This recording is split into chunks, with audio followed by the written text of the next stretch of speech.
Tuhan pimpin setiap kami dan mampukan setiap kami. Biar benih ilahi firman Tuhan itu jatuh di tanah yang subur, sehingga setiap kami boleh berakar, bertumbuh dan berbuah, dan hidup kami boleh makin memuliakan Tuhan. Semua yang percaya katakan, amin. Shalom. Saya izin untuk matikan Instagram, nanti saya akan masuk lagi untuk firman Tuhan. Saya percaya bahwa Tuhan berbicara suatu hal yang luar biasa dalam hidup kita, tapi respon apa yang akan kita ambil, ini yang paling penting. Nah, saya izin untuk matikan di Instagram, nanti saya akan lanjut lagi.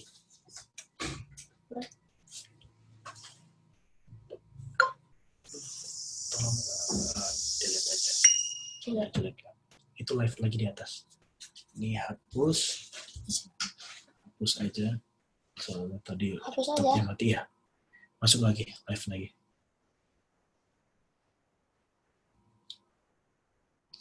Masuk lagi. Halo, shalom. Terima kasih untuk setiap kita yang sudah join ya di ibadah Human Church Community. Saya percaya bahwa Tuhan teramat baik dalam kehidupan kita dan Dia punya rencana yang luar biasa dahsyat dalam hidup kita. Saudara, tahukah bahwa pagi ini saya diingatkan Tuhan bahwa krisis itu sesungguhnya bisa mendatangkan sesuatu yang baik. Ya, apa yang kita mau terima sesuatu yang baik ya. Tema hari ini pagi ini adalah krisis yang mendatangkan perubahan yang baik. Saudara tahu krisis adalah suatu kondisi yang dimana kita tidak bisa ubah. Krisis adalah satu situasi yang dimana kita nggak bisa melakukan sesuatu atau nggak bisa berbuat apa-apa. Tetapi apa yang kita bisa rubah? Yang kita bisa rubah di tengah krisis ini adalah sesuatu yang kita lihat, sudut pandang kita, dan cara di mana kita bisa melihat kondisi itu. Itu yang paling penting. Jadi di tengah krisis ini, saya rindu setiap saudara untuk melihat dari kacamatanya Tuhan. Saudara tahu bahwa Tuhan berbicara banyak hal dalam kehidupan kita. Contohnya satu kisah, ya, satu kisah di mana saya mau ajak saudara ini poin yang pertama yang saya rindu mengajak saudara begini. Saudara tahu bahwa Abram disuruh sama Tuhan untuk keluar dari tanah Ur-Kasdim dan masuk di tanah yang dijanjikan.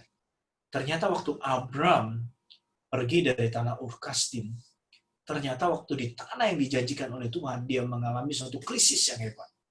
Mengalami suatu kelaparan yang begitu sangat dahsyat. Nyatanya, buktinya, di mana kelaparan itu begitu dahsyat, kenyataannya adalah satu. Abram pergi meninggalkan tanah yang dijanjikan oleh Tuhan. Tanah yang diberikan oleh Tuhan. Dan dia pergi lari ke Mesir. Nah, inilah yang saya katakan begini. Dalam kondisi krisis ini, saudara mesti lihat apa yang terjadi kepada Abram. Nah, Abram lari. Dan waktu dia lari, apa yang terjadi? Di Mesir, dia harus berbohong kepada Firaun. Karena Sarah istrinya ini, kalau dia bilang istri, kalau raja itu suka, maka Abram ini bisa dibunuh dan istrinya diambil. Makanya Abram harus berbohong, terpaksa pada saat itu. Tapi bayangkan, betapa malunya setiap kita bila kita punya gelar nama Bapa orang percaya, ya kan? Bapa orang percaya tapi berbohong. Nah, ini kan tidak baik. Dan saudara perhatikan baik-baik. Dan akhirnya ternyata Tuhan bekerja di sana. Dan akhirnya Tuhan menolong Abram. Dan Firaun sampai bertanya, kenapa kamu berbohong?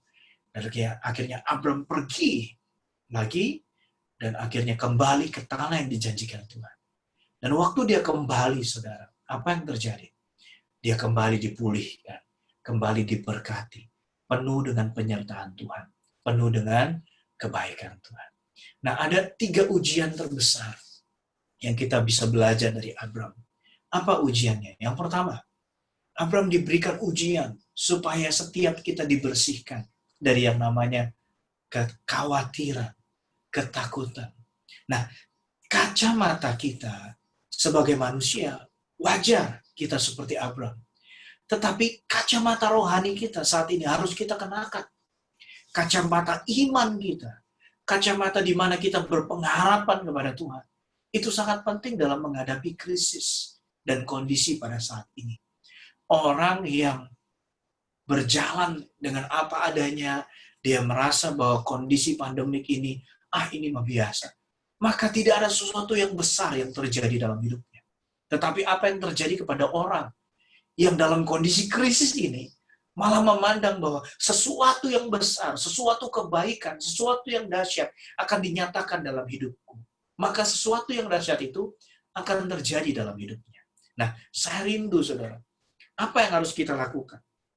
Ya, kenapa saya memberikan tema bahwa krisis yang mendatangkan perubahan baik? Artinya, sesuatu krisis itu adalah seizin Tuhan. Kita harus belajar menerima. Yang pertama, saya dan saudara harus belajar menerima dulu bahwa krisis itu diizinkan oleh Tuhan. Kalau saudara nggak percaya, saya akan mengajak saudara untuk buka di Kejadian yang 37. Pastor Yosua akan membaca ya bagi setiap kita. Kejadian 37. Di situ ada kisah Yusuf ya, seorang anak yang disayang, ayat 1 sampai 5. Silakan Pastor Yosua. Dalam Kejadian 8 ayat 18 sampai 20. Ya, Kejadian 37 ayat 1 sampai 5. Kejadian 37 ayat 1 sampai 5. Sampai 5. Ayat 1, adapun Yakub ia diam di negeri penumpangan ayahnya, yakni di tanah Kanaan. Inilah riwayat keturunan Yakub. Yusuf tatkala berumur 17 tahun, jadi masih muda, biasa mengembalakan kambing domba bersama-sama dengan saudara-saudaranya, anak-anak Bilha dan Silpa, kedua istri ayahnya. Dan Yusuf menyampaikan kepada ayahnya kabar tentang kejahatan saudara-saudaranya. Israel lebih mengasihi Yusuf dari semua anaknya yang lain, sebab Yusuf itulah anak yang lahir pada masa tuanya. Dan ia menyuruh membuat jubah yang maha indah baginya. Setelah dilihat oleh saudara-saudaranya bahwa ayahnya lebih mengasihi Yusuf dari semua saudaranya, maka bencilah mereka itu kepadanya dan tidak mau menyapanya dengan ramah. Ayat 5, pada suatu kali bermimpilah Yusuf, lalu mimpinya itu diceritakannya kepada saudara-saudaranya, sebab itulah mereka lebih benci lagi kepadanya.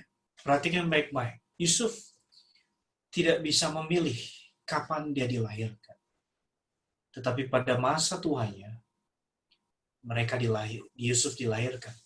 Ya, dan apa yang terjadi? Dia menjadi anak yang paling disayang. Anak yang paling dimanja. Dan sering sekali dia dijahati dan dia suka mengadu.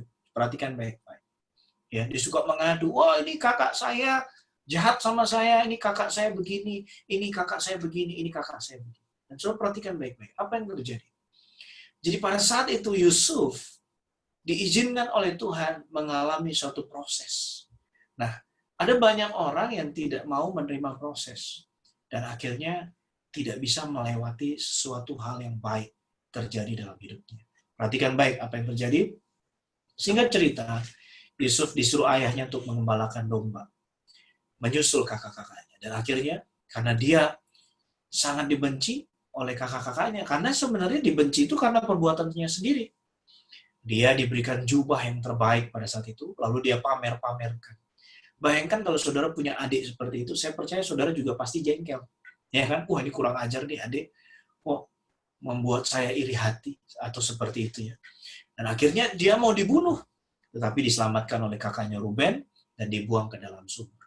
Dan akhirnya diizinkan oleh Tuhan dijual ke orang Midian dan dijual ke Mesir. Lalu dijual ke Potifar. Dan perhatikan baik-baik, saudara. Apa yang terjadi di sana? Nah, ini yang saya mau katakan begini, saudara. Satu hal yang luar biasa. Tuhan mengizinkan dari satu anak manja, suka ngelaporin, ya, suka pamer, masuk menjadi seorang budak. Nah, itu adalah krisis. Satu kondisi yang dia nggak bisa ngelawan. Coba bisa bayangkan. Pada saat itu, kalau dia di rumah Potifar, dia dijual, lalu dia, saya itu Anak bapak saya hebat, bapak saya ini. Wah, akan bermasalah luar biasa. Saya mengajak saudara untuk buka Kejadian 39 ayat 1. Kejadian 39 ayat 1. Adapun Yusuf telah dibawa ke Mesir, dan Potifar, seorang Mesir pegawai istana Firaun, kepala pengawal raja, membeli dia dari tangan orang Ismail yang telah membawa dia ke situ. Tetapi Tuhan menyertai Yusuf sehingga ia menjadi seorang yang berhasil dalam pekerjaannya. Maka tinggallah ia di rumah tuannya orang Mesir itu. Perhatikan baik-baik. Apakah Yusuf pada saat itu dia protes dari anak kesayangan, dari anak yang paling dimanja, dari anak yang suka lapor kakak-kakaknya, dari anak yang suka pamer, lalu berubah menjadi budak? Apakah dia melawan? Saya membaca jelas di Alkitab. Yusuf tidak pernah melawan proses dari Tuhan. Dia nggak pernah berontak, saudara. Sehingga karena dia tidak pernah berontak dan dia tidak pernah melawan, Alkitab mengatakan Tuhan menyertai Yusuf. Sehingga ia menjadi orang yang selalu berhasil dalam pekerjaannya. Bahkan ayat 3. Setelah dilihat tuannya bahwa Yusuf disertai Tuhan, bahwa Tuhan membuat berhasil segala dikerjakannya. Ayat 4, Kejadian 39 ayat 4. Maka Yusuf mendapat kasih tuannya, dan ia boleh melayani dia. Kepada Yusuf diberikan kuasa atas rumahnya, dan segala miliknya diserahkannya kepada kekuasaan Yusuf. Perhatikan baik. Krisis yang terjadi kepada Yusuf adalah seizin Tuhan. Dari anak yang paling dimanja, dari anak yang paling disayang oleh orang tuanya. Tetapi dia sebenarnya nggak sadar bahwa dia tuh menyakiti kakak-kakaknya. Apa yang dilakukan orang tuanya kepada Yusuf menyakiti kakak-kakaknya dan dia tidak sadar. Makanya waktu diberikan jubah yang terbaik, dia pamerkan. Dan akhirnya timbul iri hati dan kakak-kakaknya membenci dia. Coba bisa bayangkan. Dari umur 17 tahun sudah dijual dan menjadi budak. Dan akhirnya terjadi suatu ujian yang sangat besar. Proses yang begitu tidak mudah. Nah, saya mau ajak begini. Bagaimana krisis itu bisa membentuk kita menjadi baik? Nah, begini Bapak Ibu. Tuhan mengizinkan yang namanya perubahan karakter dalam hidup kita. Tuhan memproses kita melalui 3 sarana. Ya, ini saya mau ajak setiap saudara untuk mengambil segi positifnya dulu. Karena Tuhan merancangkan segala kebaikan dalam kehidupan kita. Dan apapun yang Tuhan izinkan untuk mendatangkan kebaikan dalam hidup kita. Begini, yang pertama, sarana untuk setiap kita bisa diproses untuk membawa perubahan baik, yang pertama adalah firman Tuhan.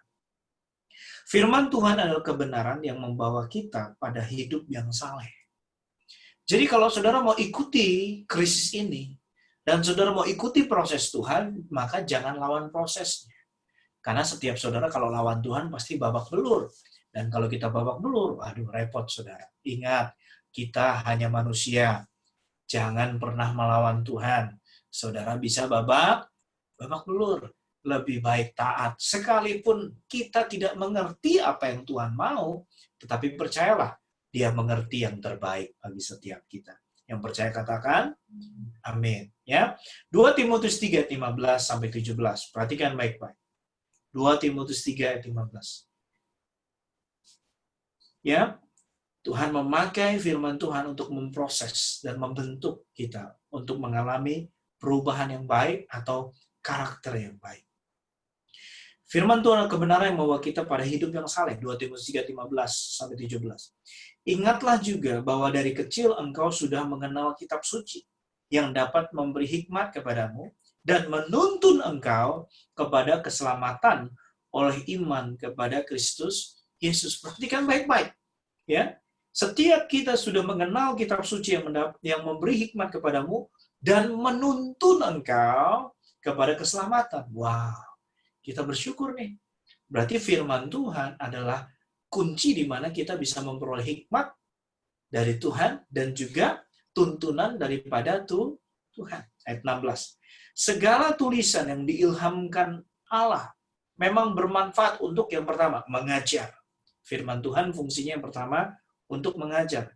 Yang kedua, untuk menyatakan kesalahan. Yang ketiga, untuk memperbaiki kelakuan. Dan yang keempat, untuk mendidik orang dalam kebenaran. Nah, setiap kita harus mulai bertobat. Bertobat itu apa sih? Bertobat itu yang pertama, meninggalkan segala dosa. Yang kedua, bertobat itu berbalik kepada jalannya Tuhan. Yang ketiga, hidup hanya dalam kebenaran Tuhan, hidup hanya melakukan kehendak Tuhan. Nah, inilah yang paling terpenting dalam hidup kita. Kita menyadari, oh, apa yang membuat saya di tengah krisis ini mengalami perubahan baik? Saya harus mengizinkan Tuhan memproses saya melalui apa? Firman Tuhan. Firman Tuhan fungsinya yang pertama untuk mengajar, yang kedua menyatakan kesalahan, yang ketiga supaya saya memperbaiki kelakuan, dan yang keempat agar saya hidup dalam kebenaran. 2 Timotius 3:17. Dengan demikian tiap-tiap manusia kepunyaan Allah diperlengkapi untuk setiap perbuatan baik. Makanya di tengah kondisi krisis pandemi COVID-19, krisis dunia ini, jangan pakai kacamata saudara. Waduh, ini saya mati. Wah, saudara kalau imannya mati beneran, saudara ya.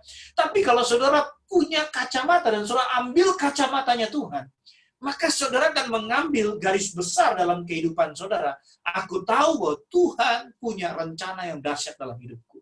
Bahkan saudara mesti belajar dari Ayub. Ayub berkata, jika Tuhan menguji aku, maka aku akan timbul seperti emas. Dia berkata, dia tahu jalan hidupku. Jika dia menguji aku, maka aku akan timbul seperti emas. Yang pertama, saudara mesti belajar. Belajar apa, Pak? Belajar menerima kondisi yang ada. Jangan melawan proses. Belajar menerima proses dari Tuhan. Melihat dari kacamatanya Tuhan. Aku percaya kondisi krisis ini, Tuhan punya rencana yang baik. Kenapa saya katakan ini? Saya diizinkan Tuhan menjadi gembala. Satu gereja yang sederhana, semua sederhana.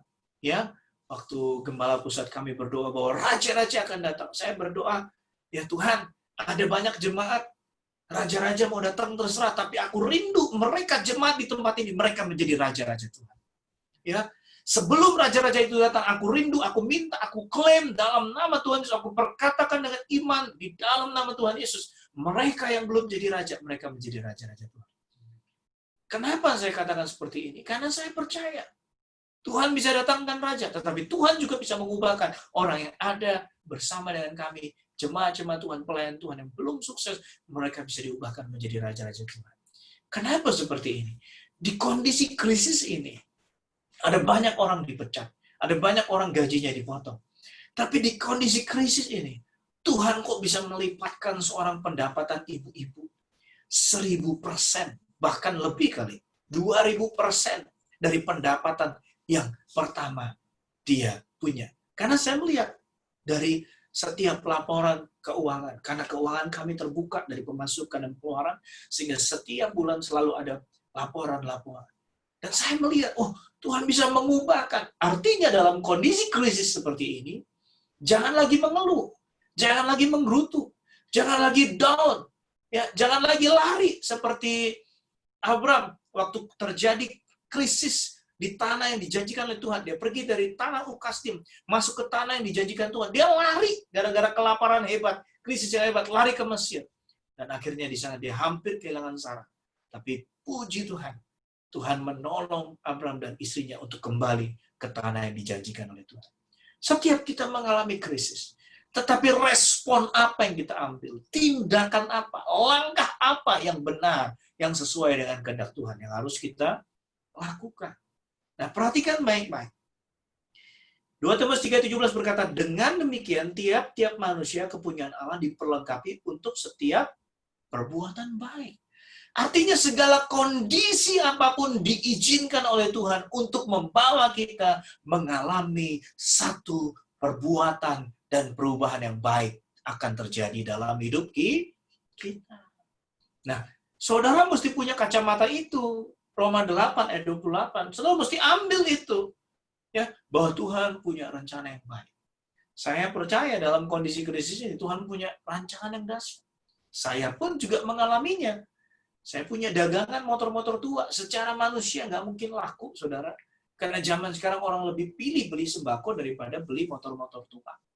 Tapi waktu saya panasin motor di rumah, ya di dalam rumah, saya panasin. Tiba-tiba tetangga, kurang lebih 7 rumah dari rumah kami, tiba-tiba ngetok, tok, tok, tok, tok.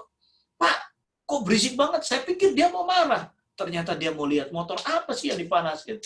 Kok berisik banget? Dia masuk dan dia bilang, Pak, motor yang ini saya mau ambil nanti jam 7 malam. Waduh, saudara. Kenal tidak, belum kasih DP. Itu posisi ada yang paling dalam dan sulit sekali untuk dikeluarkan dari rumah. Tapi karena saya percaya bahwa Tuhan yang mengirim dia untuk masuk ke rumah itu dan untuk melihat barang dagangan itu. Dan akhirnya walaupun belum di DP, saya siapkan, saya bersihkan semua, saya bongkar, dan akhirnya saya rapikan. Sebelum jam 7 sudah selesai, dan betul orangnya datang jam 7 tepat. Dan langsung mentransfer dengan cash apa yang dia tahu. Coba bisa bayangkan. Dalam kondisi seperti ini, kalau saudara punya iman dan semakin berpengharapan di dalam Tuhan, maka apa yang tidak pernah kita pikirkan, apa yang tidak pernah timbul dalam hati, apa yang tidak pernah kita dengar, Tuhan akan menyediakan bagi setiap kita yang mengasihi Dia. Yang percaya katakan, amin. Makanya dalam kondisi krisis ini, kita harus memberikan diri kita untuk baca Alkitab setiap hari. Dan izinkan proses itu, ya, disertai dengan firman Tuhan. Izinkan krisis itu disertai oleh firman Tuhan. Supaya apa? Supaya ada tuntunan. Supaya ada hikmat yang Tuhan berikan dalam hidup kita. Kalau saudara nggak terima hikmat dan tuntunan, maka saudara akan menjadi orang yang liar. Without vision, people perish. Tanpa pewahyuan menjadi liarah rakyat. Kalau saudara hidup tanpa tuntunan ilahi, tanpa tuntunan daripada Tuhan, tanpa tuntunan dari surga, maka saudara hanya berjalan dalam kehidupan ini dan saudara tidak akan pernah memiliki damai sejahtera dan sukacita dari Tuhan. Saya percaya yang namanya damai dan sukacita dari Tuhan itu nggak bisa dibeli oleh apapun. Itu hanya Tuhan yang memberikannya. Nah, saya mengajak saudara, supaya krisis ini membawa perubahan yang baik, saudara dan saya harus banyak baca firman setiap hari. Daripada nganggur nonton televisi, daripada kita nganggur main games, aduh saudara, saya paling sedih kalau ada hamba Tuhan, pelayan Tuhan, ya saya sudah rajin melayani main games, saya paling sedih. Karena itu buang-buang waktu, saudara. Daripada main game, saudara renungkan firman Tuhan. Baca buku-buku rohani yang baik. Supaya apa? Semakin banyak yang baik masuk dalam hidupmu, maka yang buruk akan terus keluar. Semakin banyak firman Tuhan masuk dalam hidupmu, maka yang buruk-buruk juga akan keluar. Karena kita sudah terbiasa yang baik. Ya, baca firman Tuhan, ya, menaatinya, dan menjadikan setiap firman Tuhan itu, apa yang Tuhan bicarakan, menjadi otoritas terakhir dalam hidup kita. Artinya tidak ada agenda lain. Tidak ada agenda lain. Hanya kehendak Tuhan yang saya kejar. Hanya kehendak Tuhan yang pasti saya mau kejar. Semua yang percaya katakan, amin. Ya, perhatikan baik. Ya, saya rindu nih. Oh, ternyata krisis itu bisa mendatangkan perubahan yang baik. Waktu saya juga mau berubah. Belajar menerima proses itu, melihat dari kacamatanya Tuhan, bukan dari kacamata saya. Wah, banyak orang yang berkata, krisis, wah saya sial, saya kehilangan banyak hal. No, tapi saudara mesti lihat dari kacamata Tuhan. Saudara mesti lihat dari kacamatanya Tuhan. Saudara mesti lihat dari Roma 8:28, bahwa segala sesuatu yang Tuhan rancangkan adalah untuk mendatangkan kebaikan. Ya, Yeremia 29:11, ya, rancangan daripada Tuhan. Tapi saudara mesti tahu bahwa segala yang diizinkan adalah untuk kebaikan bagi setiap kita yang percaya. Yang percaya katakan, amin. Bagaimana krisis bisa mendatangkan kebaikan? Izinkan proses itu melalui firman Tuhan. Lalu yang kedua, proses perubahan yang baik atau mengubah kita menjadi karakter yang baik itu juga bisa melalui keadaan. Perhatikan baik-baik. Keadaan yang tidak menyenangkan mendorong kita untuk memandang kepada Allah dan bergantung kepadanya. Kenapa seperti itu? Tuhan izinkan satu kondisi di mana saudara nggak bisa melakukan apa-apa. Di mana saudara down dan saudara, aduh Tuhan, kemana lagi? Cari utangan ke A, B, C, sampai Z. Udah nggak ada. Karena mereka juga sulit. Orang yang saudara mau utang hari ini. Sulit semua. Saudara mau cari kemana? Nggak ada. Dan akhirnya siapa lagi yang saudara mau cari pertolongan? Pasti ke Tuhan. Nah, kondisi, keadaan itu yang tidak menyenangkan, mendorong kita untuk apa? Memandang kepada Allah dan bergantung kepadanya. Perhatikan, 2 Korintus 1 ayat 9 dan 10. Bahkan kami merasa seolah-olah kami telah dijatuhi hukuman mati. Tetapi hal itu terjadi supaya kami jangan menaruh kepercayaan pada diri kami sendiri, tetapi hanya kepada Allah yang membangkitkan orang-orang mati. Ayat 10, dari kematian yang begitu ngeri, ia telah menyelamatkan kami. Kepadanya kami menaruh pengharapan kami bahwa ia telah menyelamatkan kami lagi. Jadi dalam kondisi krisis ini, saudara mesti lihat karya salib. Nah, Tuhan saja menang kok di atas kayu salib. Masa dia tidak menang atas segala problema, pergumulan, bahkan pandemik, bahkan krisis, bahkan COVID-19 dalam hidupmu. Saya percaya Tuhan pasti menang. Amin. Ya, kata bersama saya percaya bahwa Tuhan mengizinkan segala kondisi untuk supaya saya tidak lagi mengandalkan diri saya dan juga manusia, tetapi saya harus kembali kepada Tuhan. Nah, proses krisis yang diizinkan Tuhan bisa mendatangkan perubahan yang baik. Waktu yang pertama, kita datang terus setiap hari dan mengizinkan proses itu dibekali oleh apa? Firman Tuhan. Yang kedua, keadaan sekitar kita mesti lihat. Ya, kita mesti lihat. Ya. Tuhan mampu menyelamatkan setiap kita. 2 Korintus 1 ayat 9 dan 10. Tidak ada satupun masalah yang bisa terjadi tanpa seizin Tuhan. Segala sesuatu yang terjadi pada kita itu sudah disaring sama Bapa untuk kebaikan kita, yaitu agar kita menjadi serupa dengan Kristus. Roma 8:28 ya. Kita tahu bahwa Allah turut bekerja dalam segala sesuatu untuk mendatangkan kebaikan bagi mereka yang mengasihi Dia, yaitu ya bagi mereka yang terpanggil sesuai dengan rencana Allah. Sebab semua orang yang dipilihnya dari semula, mereka juga ditentukannya dari semula untuk menjadi serupa dengan gambaran anaknya, supaya ia anaknya itu menjadi sulung di antara banyak saudara. Nah, saudara mesti terima. Kalau saudara melawan kondisi keadaan saat ini, maka semakin saudara akan menyakiti dirimu sendiri. Nah, saat ini saya mengajak saudara untuk berlutut dan berserah penuh datang pada Tuhan. Tuhan, aku nggak tahu apa rencanamu. Aku nggak tahu apa yang Tuhan mau. Tetapi saat ini, aku menerima kondisi ini. Dan sekalipun kondisiku secara daging ini tidak enak, tetapi aku percaya Engkau merancangkan kebaikan. Aku tidak mengerti apa yang Kau mau, tetapi apa yang Kau mau, apa yang Kau rancangkan, pasti yang terbaik bagi aku. Yang percaya katakan, amin. Nah, seperti itu, saudara. Mulai lihat kondisi dari kacamatanya Tuhan. Segalanya pasti diizinkan dan pasti sudah disaring sama Tuhan. Karena Tuhan tidak akan mengizinkan sesuatu yang lebih daripada kekuatan kita. Jadi segala kondisi ini, saudara mesti datang kepada Tuhan. Mari, rendahkan dirimu. Jangan lawan proses. Ikuti apa yang Tuhan mau.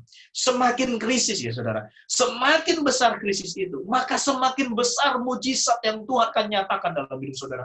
Semakin besar pergumulan masalah yang terjadi dalam hidup saudara, maka semakin besar keajaiban, mujizat yang akan terjadi dalam hidup saudara. Yang percaya katakan, amin. Nah, saudara mesti lihat itu. Saya kalau melihat ada sesuatu masalah yang besar terjadi dalam hidup saya, dan saya tidak mampu, maka saya hanya akan datang berlutut menangis, sujud menyembah Tuhan, tersungkur. Dan saya cuma mau berkata, Tuhan, aku tidak mampu. Bagianku berserah dan percaya dan beriman. Maka aku akan melihat bagianmu menyatakan sesuatu yang besar terjadi dalam hidup kita. Yang percaya katakan, amin. Jadi ada 3 proses yang Tuhan izinkan dalam hidup kita. Ya. Untuk tujuan itu Allah memakai 3 sarana guna memproses dan membentuk perubahan yang baik atau karakter yang baik.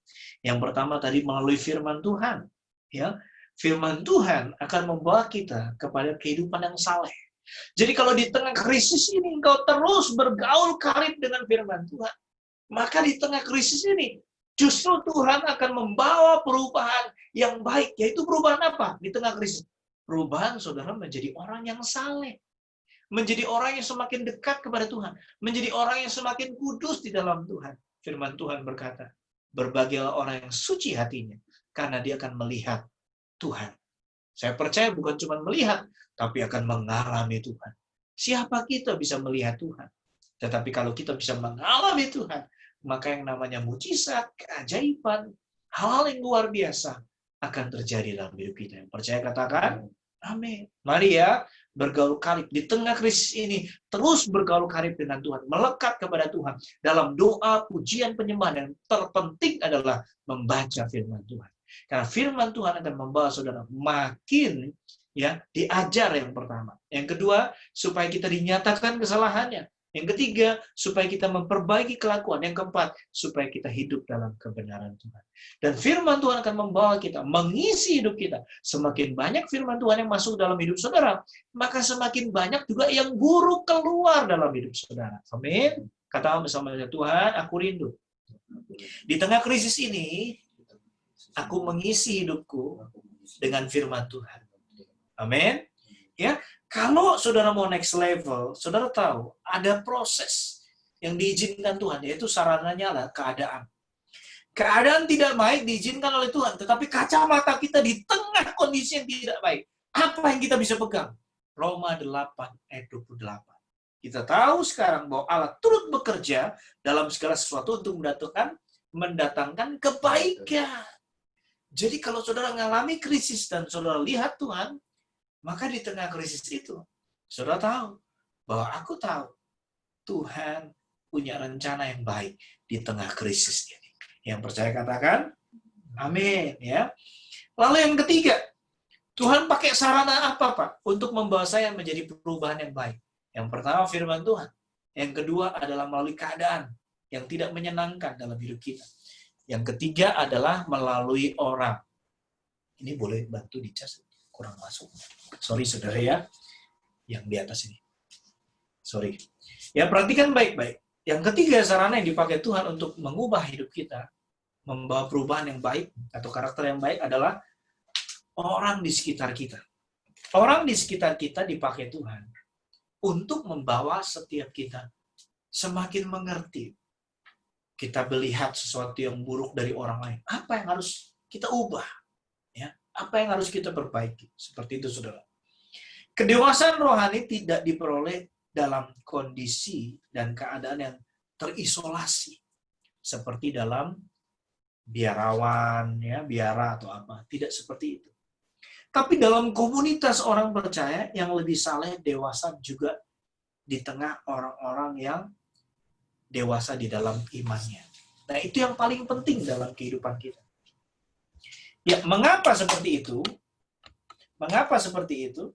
Karena kedewasaan rohani yang sejati adalah belajar mengasihi seperti Kristus. Waktu dijahati, mampu nggak kita mengampuni orang lain? Ya, waktu kita mengalami kondisi yang nggak baik, mampu nggak kita datang kepada Tuhan? Makanya, saudara, di tengah krisis ini, ya, sebenarnya krisis ini bisa mendatangkan perubahan yang baik dalam hidup kita. Jika yang pertama, saudara mengizinkan dan menerima proses itu. Ya, jangan melawan proses dari Tuhan, itu akan menyakiti saudara. Semakin saudara melawan, maka saudara akan semakin sakit dan saudara akan semakin babak belur. Yang pertama, saya rindu saudara terima proses itu. Lalu yang kedua, saudara harus izinkan ada 3 sarana yang harus mengubahkan atau membawa saudara dalam perubahan yang baik. Sarana yang pertama, pembentukan itu, ya, proses yang baik bisa terjadi dalam hidup kita. Yang pertama, firman Tuhan. Karena firman Tuhan yang pertama bisa mengajar, menyatakan kesalahan. Yang ketiga, agar kita memperbaiki kelakuan. Yang keempat, supaya kita hidup dalam kebenaran. Karena juga melalui firman Tuhan, kita bisa menerima yang namanya hikmat dan tuntunan ilahi. Ya. Yang kedua, sarana yang Tuhan izinkan supaya setiap kita mengalami perubahan yang baik di tengah krisis adalah kondisi atau keadaan kita saat ini. Karena kita nggak bisa mengubah kondisi dan keadaan seperti itu. Hanya Tuhan yang bisa membalikkan telapak tangan. Hanya Tuhan yang bisa membalikkan kondisi kita saat ini. Jadi kalau saudara mau datang kepada Tuhan, maka saya percaya Tuhan mampu membalikkan kondisi kita seperti Tuhan membalikkan telapak tangan. Ya, dia terlalu mudah mengubah kehidupan seseorang. Ingat saudara, jangan lihat kondisi krisis ini dari kacamata kita, tapi lihat dari kacamatanya Tuhan. Roma 8 ayat 28. Kita tahu sekarang bahwa Allah turut bekerja dalam segala sesuatu untuk mendatangkan kebaikan bagi mereka yang mengasihi Dia. Ya.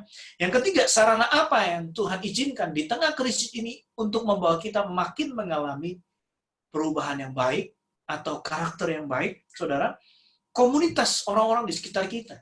Karena yang namanya kedewasaan rohani itu tidak bisa timbul kalau kita dibiarawati, ya, kita itu dibiara, terisolasi, nggak bisa. Tetapi di dalam komunitas orang percaya yang lebih saleh, dewasa dalam iman, kita malah makin bertumbuh. Karena kedewasaan rohani sejati itu belajar mengasihi seperti Kristus. Ada yang buruk, kita melihat mana yang buruk, mana yang harus kita tidak lakukan, mana yang harus kita contoh dan teladani. Dan kita juga tidak bisa mengasihi tanpa memiliki hubungan dengan orang lain. Waktu kita membangun hubungan dengan orang lain, kita tahu bahwa manusia kita saja tidak sempurna.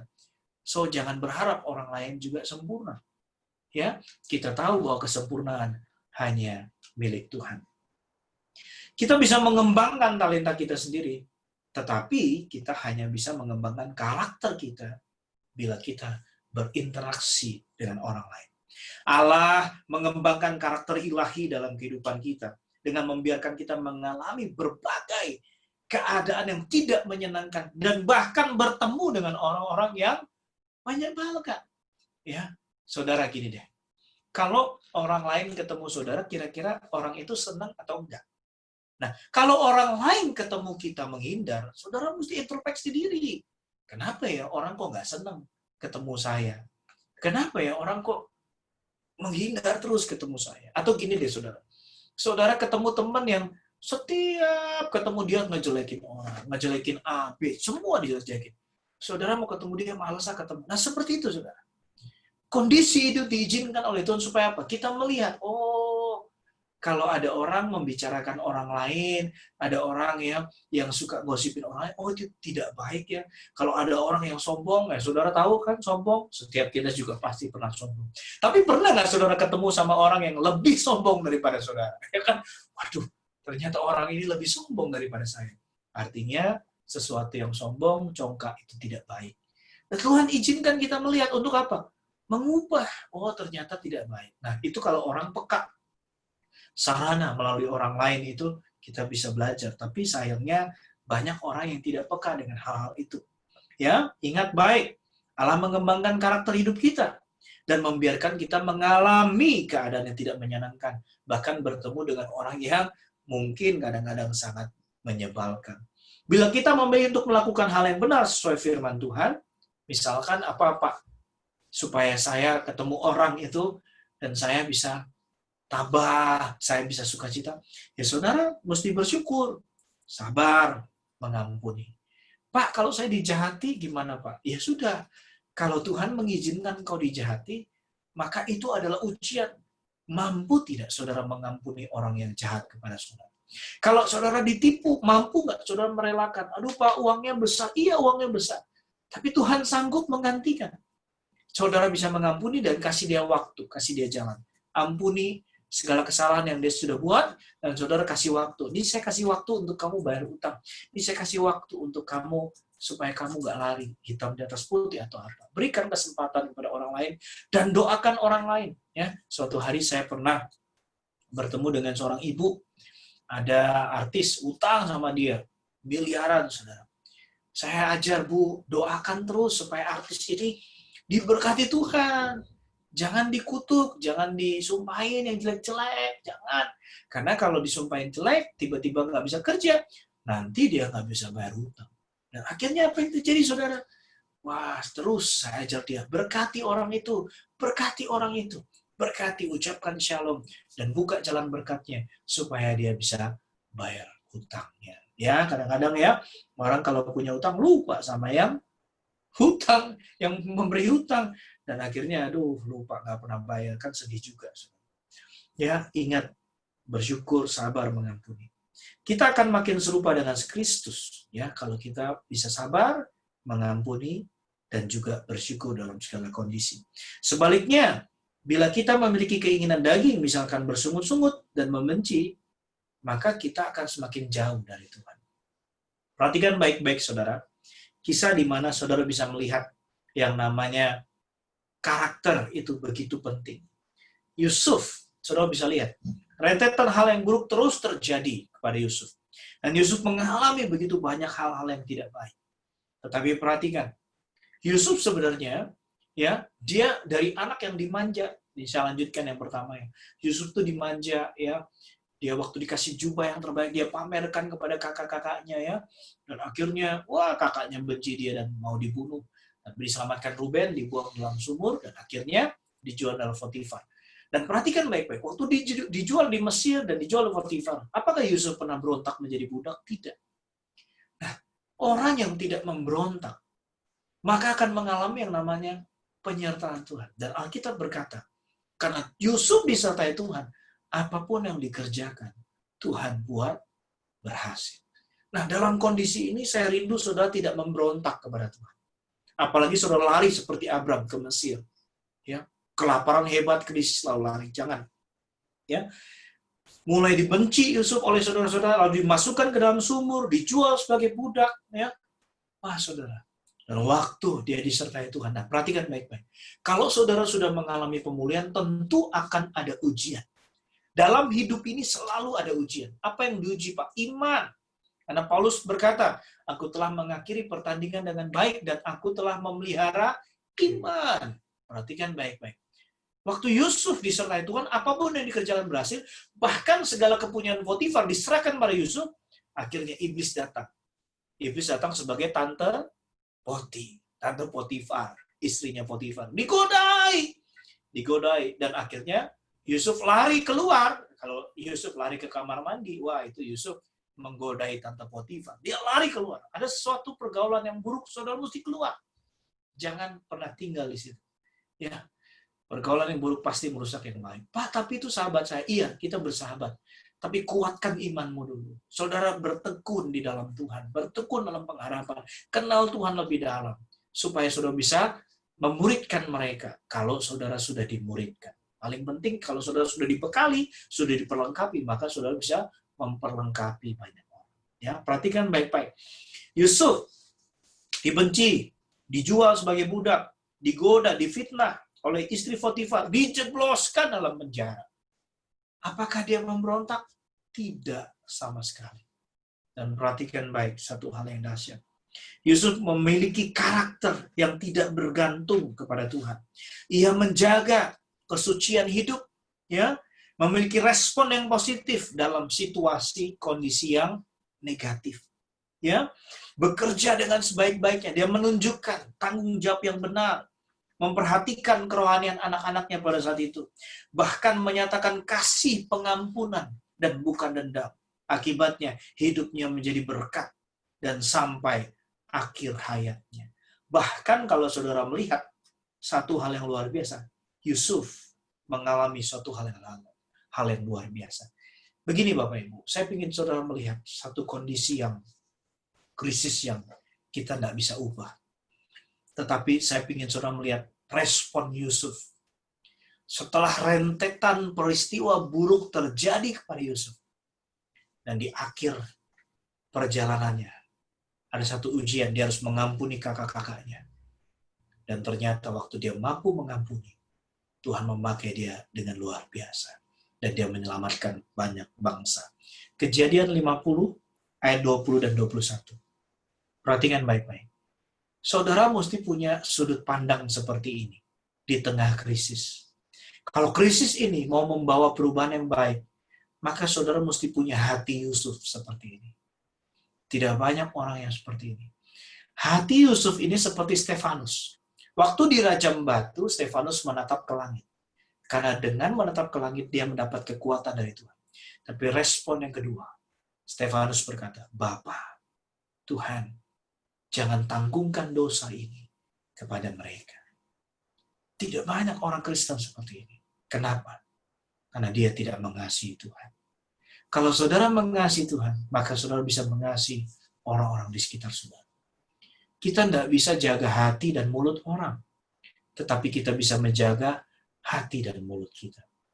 Yusuf adalah satu pribadi yang dia jaga hatinya, dia jaga mulutnya, dia jaga hidupnya, dia jaga respon hidupnya, dan dia jaga setiap langkah yang dia lakukan. Perhatikan baik, Kejadian 50 ayat 20 dan 21. Memang kamu telah mereka-rekakan yang jahat terhadap aku, tetapi Allah telah mereka-rekakannya untuk kebaikan, dengan maksud melakukan seperti yang terjadi sekarang ini, yakni memelihara hidup suatu bangsa yang besar.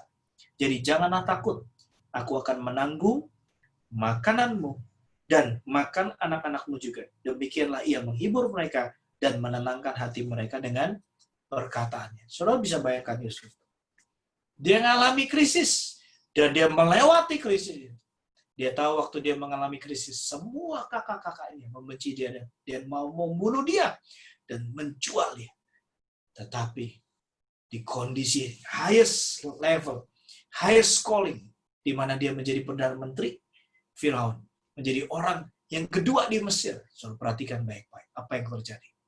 Dia berkata dengan respon hati yang sangat luar biasa. Memang kamu, kakak-kakaknya, keluarganya telah merekakan yang jahat terhadap aku, tetapi Allah telah merekakannya untuk kebaikan, supaya untuk memelihara bangsa yang besar. Nah, saya rindu, saudara, di tengah kondisi pandemik ini, saudara mulai bertanya kepada Tuhan. Tuhan mau apa melalui kondisi ini? Kemana saya harus melangkah? Jangan kondisi krisis berlangsung, terus berjalan, tapi tidak ada perubahan baik yang terjadi dalam hidup saudara. Ingat loh saudara, kita diciptakan dalam Kristus Yesus untuk melakukan pekerjaan yang baik, supaya setiap kita hidup di dalamnya. Ya, setiap kita melakukan pekerjaan baik yang Allah sudah tentukan sebelumnya, ya, supaya kita hidup di dalam Tuhan. Saya rindu pagi ini, kita mulai merenungkan apa rencana Tuhan dalam kehidupan kita. Saudara boleh siapkan perjamuan kudus, kita menyatu dengan tubuh dan darah Tuhan saat ini. Saya percaya pagi ini saudara dibukakan sesuatu. Yusuf mengalami proses. Saya percaya tidak ada manusia yang seperti Yusuf pada saat ini, ya, dibenci kakak-kakaknya, lalu mau dibunuh kakak-kakaknya, lalu akhirnya dia disertai Tuhan karena tidak pernah memberontak, dia tidak pernah melawan apa yang Tuhan mau. Nah, itulah yang saya rindu saudara lihat. Dari anak yang sangat manja,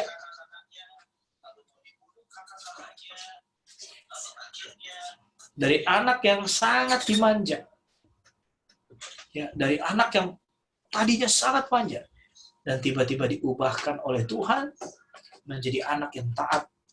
Saya percaya dari anak yang manja, tiba-tiba dia menjadi anak yang dipakai Tuhan adalah suatu perubahan. Mari pagi ini berubahlah menjadi pribadi yang baik, karakter yang baik. Apa yang membuat kita bisa mengalami perubahan baik dan juga karakter yang baik? Tuhan mengizinkan ada 3 sarana. Yang pertama adalah firman Tuhan. Firman Tuhan bisa membawa kita makin mengalami kehidupan yang saleh. Karena firman Tuhan itu segalanya baik, diisi dalam hidup kita. Dan akhirnya saudara, yang baik, kalau sesuatu yang buruk diisi terus sama yang baik, yang buruk pasti akan hilang. Lalu yang kedua, sarana apa yang Tuhan izinkan kita membawa kita masuk dalam perubahan yang baik dan mengubahkan karakter kita menjadi baik, yaitu adalah keadaan. Keadaan yang tidak menyenangkan diizinkan Tuhan. Supaya apa? Kita tahu bahwa setiap apa, ya, kita mesti lihat dari kacamatanya Tuhan. Roma 8:28. Kita tahu bahwa sekarang bahwa Allah turut bekerja dalam segala sesuatu untuk mendatangkan kebaikan. Ya, yang ketiga, melalui orang lain. Sarana melalui orang lain. Ini yang kadang-kadang sulit. Kadang-kadang orang yang dipakai Tuhan untuk mengubah kita adalah orang-orang yang paling dekat sama kita. Bukan dari orang jauh. Nah, hari ini, kalau ada orang yang nyakiti saudara, artinya saudara diizinkan disakiti untuk mengampuni dia. Kalau ada orang yang menipu saudara, artinya saudara diizinkan oleh Tuhan mengalami ujian, supaya saudara bisa mengampuni dia. Kalau ada orang yang hutang sama saudara dan tidak pernah bayar, bertahun-tahun, artinya Tuhan mengizinkan saudara untuk tetap baik sama orang itu dan bangun hubungan. Dan supaya Tuhan ingatkan dia tentang hutangnya dan dia bisa melunasinya. Tapi kalau saudara bisa merelakannya, saya percaya Tuhan akan kembalikan lipat kali ganda. Saya percaya bahwa krisis diizinkan oleh Tuhan untuk membawa perubahan yang baik dalam kehidupan kita. Mari kita siapkan perjamuan kudus. Kalau saudara tidak ada, saudara bisa ambil